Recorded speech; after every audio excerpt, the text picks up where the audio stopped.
Welcome back. It is December 19th, nearing the end of 2024, and I'm very glad to have Hal Ramakers of Brightwell with us today on the Converge podcast.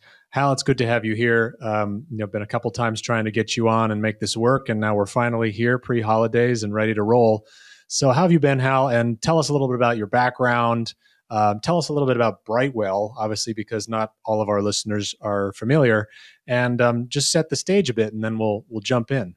Absolutely, Alex, and really appreciate the invitation here and look forward to our conversation today. So my name is Hal Ramakers. I'm the Senior Vice President of Global Solutions here at Brightwell. I've been with Brightwell now for almost 15 years, hence the white hair and the lack thereof. No, I'm just kidding.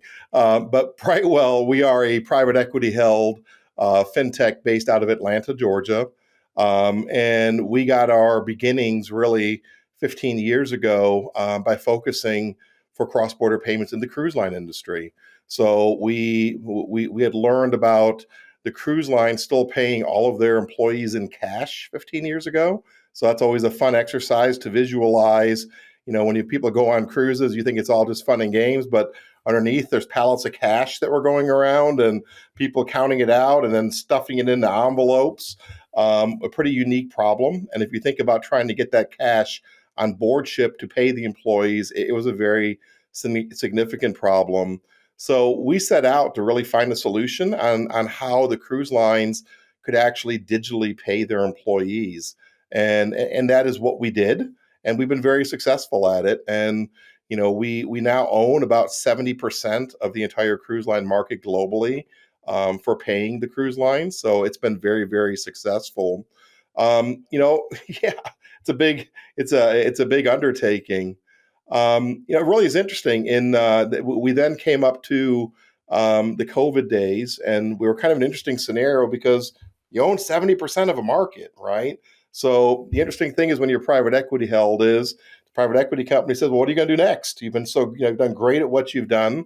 So we were strategically looking at where we went next. So we started looking at maybe becoming even a neobank in the form for migrants.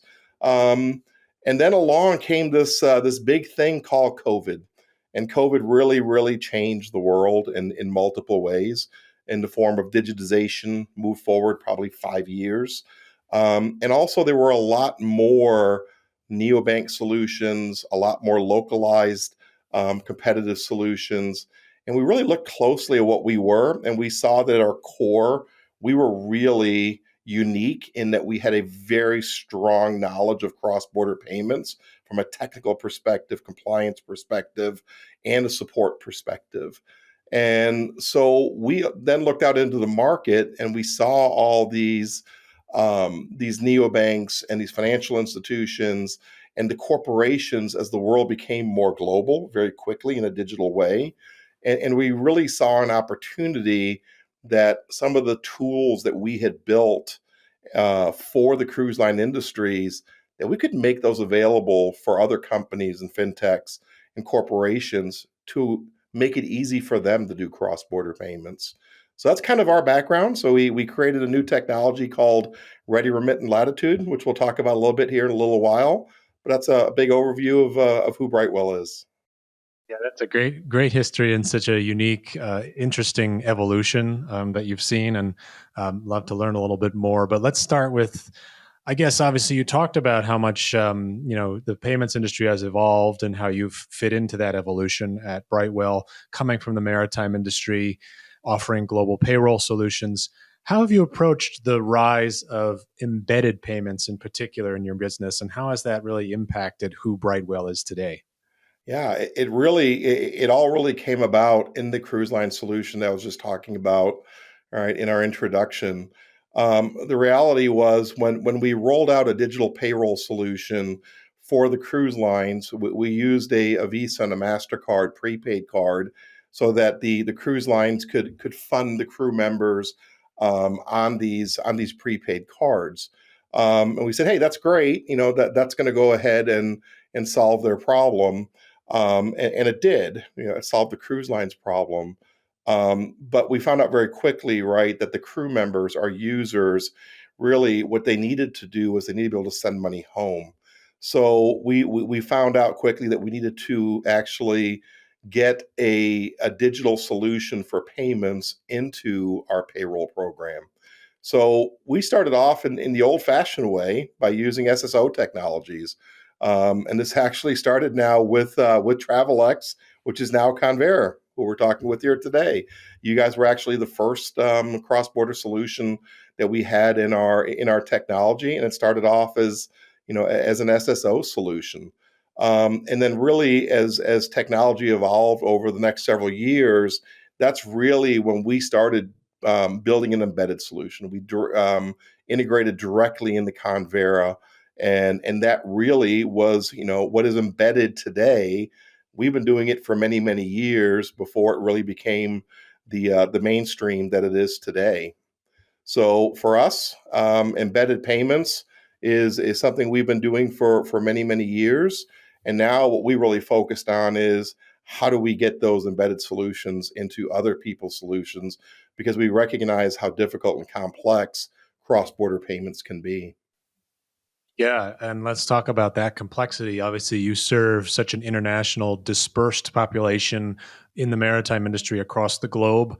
What are really the biggest challenges that you've had to overcome or tackle in providing payroll solutions for crew members who are so far away from their homes all around the world? Yeah, there's really three key components to the complexities that are there. One is really technology and getting access through technically connecting to get into the networks to make global payments, right? People can pretty fairly easily today hook into domestic payment rails, right? ACH rails, domestic push to card rails. Now you've got FedNow. But the reality of it is that the global payment rails to be able to reach the entire world for paying people all around the world is much more complex. To kind of go back to our cruise line example, our crew members come from over 125 different countries and make payments to over 125 different countries in any given month. So that's problem number one. Number two is compliance. And really, compliance for us on the payroll side is KYC, it's sanction screening, it's BSA, AML, and working with the right partners that have all of the compliance that is necessary to be able to do those transactions. We've built in a lot of that functionality and manage a lot of that compliance in our systems with our cruise solution and with ReadyRemit and with Latitude. So we provide a fully compliant solution when we're offering this. It's not just a connection. And then the last part of it is really support and operations. Um, when you think about really to get a global network, it takes a lot of integrations into a lot of different providers. Now you also have to support those payments. So, having a support group that can solve and work with all of the different partners and understands the different rail types to solve problems when they arise is very unique. You deal with a lot of language barriers, cultural barriers, financial education barriers. So these are all things that we've been dealing with now for the last 10, 15 years as our program has grown. But those are a lot of challenges when you're trying to pay crew members that are from all around the world, or any person in the United States that is trying to send money anywhere around the world. Yeah. So what are some of the ways that Brightwell, from a user experience perspective, makes it easier for these employees to send money home to their families? If you can share some examples. Yeah, absolutely. The first thing I would say to you is what are users looking for, right, that are doing cross border payments today? And the first thing on that list is speed, transparency, and affordable pricing. The cross border payments world is changing very rapidly. So it is important that we keep adapting and bringing in and standing up the new payment rails that now allow for near real time payments from a cross border perspective, give you more visibility into where the payment is.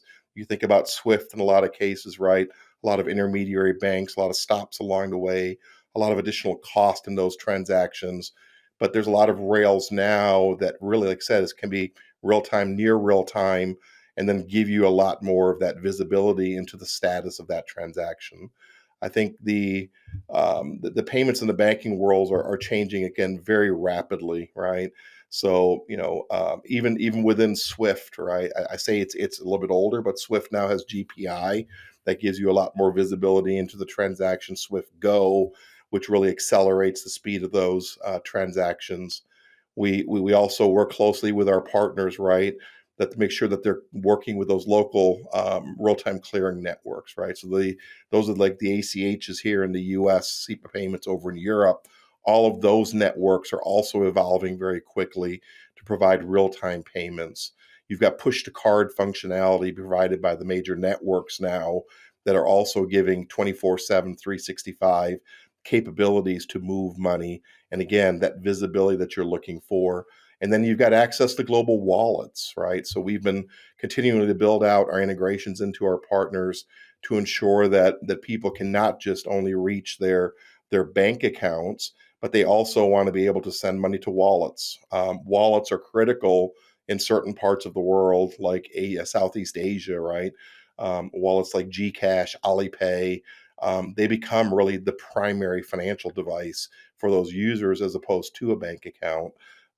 In other parts of the world, Europe and Canada, Australia, right, bank accounts still very, very much key. The clear place where people choose to bank. So it's really just continuing to make more of those options available. And then for us, what we've done is it goes back to that embedded solution. We offer all those different modalities, and we do it in a choice and option format, right? So I don't like to call it necessarily the Expedia format, but you can see all the different options so that our users can choose how they want to receive that money. Yeah, that's great that you offer such choice, and that's something I think we echo aspirationally here at Convera as well as we evolve technologically in the coming years to reflect the growth and the change in the payment space. Let's talk a little bit about ReadyRemit and Latitude, which you've identified as key drivers of future growth in your solutions offerings. Can you give us some insight into first what these products are and how they are shaping the future of the company and the roadmap ahead? Yeah, absolutely. What we wanted to do and what we've done, Alex, is that we've taken the core functionality of remittance and corporate disbursements that we've been doing for years for the cruise lines, and now we have made it easier for other financial institutions, right? If you think about all of the community banks, the large banks, the credit unions, the neo banks, right? Embedding a cross-border solution and taking on the technology for that and the compliance responsibility and those support functions we were talking about, right? Those challenges is extremely difficult. So what we did was, right, we were already doing that in the cruise line space. We've now built that out. We've built front end technology, so you can either integrate with us via API, control more of the user experience. Or with ReadyRemit, we have a front end SDK, right? A web widget that you can drop very easily into your banking app. Um, and then think of Zelle, right? You go into a banking app today, and you can send domestic payments through Zelle very easily. Now, picture having another button that says international payments, and that takes you into our flow that is being managed through our compliance and our support to offer those services right within your app. It takes away and keeps your users in your system and keeps them from going to third-party companies like some of the major remitters, and keeps those within the financial institution's environment to hold on to those users. So that is what we've brought here. And that network, right? If you think about what it would take for a financial institution to implement that, it's a lot of integrations, a lot of monthly support as data requirements change around the world. There's always a lot of product enhancements that need to be done. But with our solution, with ReadyRemit, you can drop it into the platform very easy.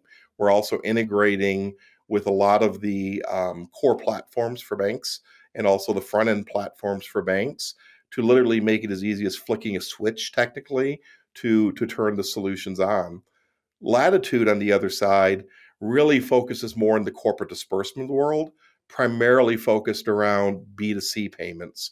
So some of the initial use cases that we've deployed to, we're working now with our cruise line clients, but we're also working now with some of the major airlines out there doing passenger refunds. And the Latitude solution is very different and interesting in that, again, they're corporate disbursements. So it's trying to really solve to a different set of corporate issues. And in corporations, they don't want to hold a lot of PII and definitely a lot of payment information. So what we allow them to do through our Latitude product, they can integrate with us via API, or they can even use a batch file if they need to tell us who needs to be paid, who they need to pay, and how much they need to pay, along with some basic information like a name, telephone number, and email address. And then we will actually reach out to that user for that client. And then the user can come in, the receiver can come in and self direct how they want to be paid. So if you think about it, Alex, if you go and have a bad experience because your flight was delayed, now you can actually, the airline can just send us a file and they can, or API into us, and then tell us, Alex, you get $200, you get a text message, and then you come in, you can choose to receive that money directly to your bank account. You can get it to your debit card, you can get it to cash pickup, you can get it to your mobile wallet. And that's all just receiver directed. So we're taking that burden of that payment off of our corporate clients. Fantastic overview of Latitude and ReadyRemit. Going back to the idea of adapting to global workforces, obviously your genesis is global, but especially in the maritime industry, what steps have you taken to ensure that your solutions are both culturally and regionally adaptable to the differences you see across cultures and regions? Yeah, it's, and it's the platforms, but I like the fact you call it a solution, right? Because the solution is not just technology, it's not just the rail, it's the compliance and it's the support that comes with it. So, and that's where we've excelled. So yes, we have the basics, if you will. You have to be this tall to ride the ride, right? Of multiple language support in the systems. And then, we make it very easy to use our services. So again, it goes back to it's one click, two clicks, three clicks, and you can send, right? That makes it much simpler. It also goes back to the payment types that you're using. Some require a lot less data to be able to send the transaction. So, and then of course, we're always adding and watching what is happening in the local markets. It goes back to if you go to India, UPI is a major payment vehicle there on how most people now like to get paid is directly into the UPI interface. You go to the Philippines, and users there about one third cash, one third to account, and one third to Gcash today. So you see a lot of these different varieties, and when you think about that on a global scale, we are constantly updating those network rails, right? And this is where our relationship with Convera is also very strong because our partners like Convera are focused on developing these new upcoming solutions and these new connections to let users get their money where they want it as quickly as they want it, and make that easy to do. Yeah, no, that's great. That's great. There's such synthesis there. Um, I guess we talked about the new rails and the emerging payment methods that are being adopted quickly. How do you see this technology further transforming the industry in some ways that we haven't discussed over the next, let's say, 3 to 5 to 10 years, if we're going that far out? What's the payments landscape going to look like 5 to 10 years out from today? Yeah. First of all, I think it's going to move very quickly. Everything is going to move faster, again, with that more transparency, and you're going to see different payments. So, I mean, if you look now, real time payments, and I was always cautious to use real time. There's a lot of definitions. We don't have enough time to go into those details. So I prefer to say near time payments. But I think you're going to also see here, we're kind of waiting a little bit on the regulators to catch up with innovation and technology, but I think digital currencies are going to really improve payment transactions as well as we look 3 to 5 years down the road. maybe a little bit further away from that. Crypto is, something that is still voodoo in a lot of people's minds, but from an innovation perspective, I think there's a lot of opportunity that's going to come in the next 3 to 5 years there as well. Definitely, blockchain today is already making a real difference in the payment streams. And then lastly, I would say to you, AI. AI, I don't see it as much in the actual payment transaction as much as I do in the actual user interfaces. I definitely see it in the support world, and then we'll be using it also in a fraud monitoring and compliance monitoring perspective as well. So I think it's some of the major things that you're seeing in technology will definitely play a big role in payments as we get into the next 3 to 5 years. Yeah, couldn't agree more. It's great to hear. Let's talk about partnerships. Obviously, to scale, you have to lean on many different partnerships, as you've noted, including Convera and many others. Are there partnerships or collaborations that have really helped advance your embedded payment solutions that you'd want to point out? And how important have those relationships been in the past, and will they be for future growth? Yeah, so I think from a partnership perspective, partnerships are what really drives our company. Um, Being a fintech, um, we gain a lot of credibility, and we get a lot of give a lot of comfort to our clients by the partners who help drive these transactions for us. Whether it's our banks that are the regulated entities that are doing these transactions for us, right? Or our partnership like Convera, right? Global reach. One thing that we just love about Convera is that you can pretty much send money to anywhere in the world. You've got that Swift network, and even if you need to do USD to USD, cross-border transactions, it's all there with Convera. So, the strength of the partnerships is extremely important. And then for us, we also like to partner, with our partners in a true value add way, meaning, partnerships are more successful, a lot more successful, if there is true value that each side is providing. If somebody's looking to just use each other as another sales channel, then that becomes more challenging. But if you look at a relationship like with Convera or some of our other providers, right?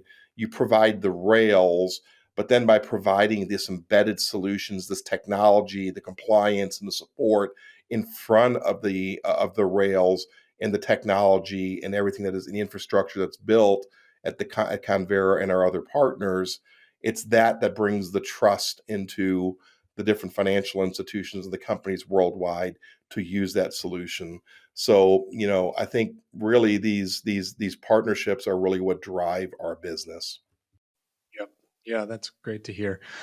Well, Hal, I learned a lot about Brightwell today. I learned a lot about maritime payments, pain points, and how you have been impacting that space and have expanded beyond it so nicely. It was great to have you here, and it was great meeting you in Las Vegas. And I look forward to following Brightwell in the coming years and wish you much success. Thanks for joining us today. Alex, really enjoyed it. Thank you very much. Enjoyed it. My pleasure.